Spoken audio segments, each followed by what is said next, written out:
voting and legislation in the Houses of Parliament. Now we're here in one of the voting lobbies in the House of Commons.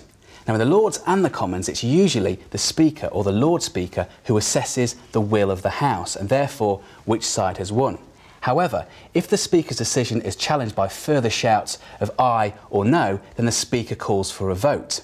Now, it doesn't matter if that division happened in either the Lords or the Commons, a division bell rings out across the entire parliamentary estate. And when that bell rings, members of the House of Commons have 8 minutes to get into their chosen division lobby. In both the Lords and the Commons, the division lobbies run along the sides of the main chamber. In the Lords, these lobbies are divided into content and not content, and in the Commons they're divided up into aye and no. Now in the Commons, when the MPs leave the voting lobby, they file past one of 3 desks, depending where their name falls in the alphabet.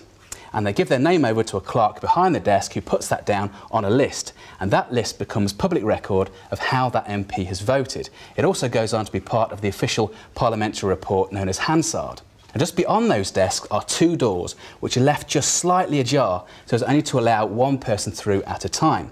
And as the MPs file through one by one, they're counted by 2 other MPs known as tellers who stand just beyond those doors.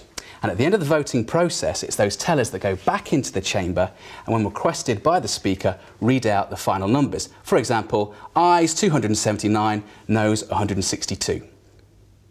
We're in the content lobby of the House of Lords. Now, votes can be required for many different matters under discussion, including draft legislation, but the process of lawmaking requires the agreement of both houses. Now, the process by which a piece of draft legislation or a bill becomes law is roughly the same in both houses. However, if the division happens here in the House of Lords, then these panels can fold down and form desks, and then members of each lobby are filed in alphabetically and they give their name over to a clerk who ticks it off on a list. Now, as in the Commons, it's the tellers who count the numbers and then return to the chamber where the final result of the division is announced.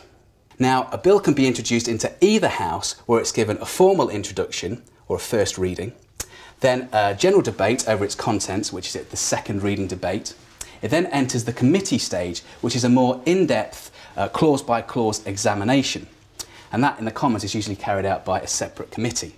Then the bill as amended is then reported back to the House for further debate over amendments and clauses.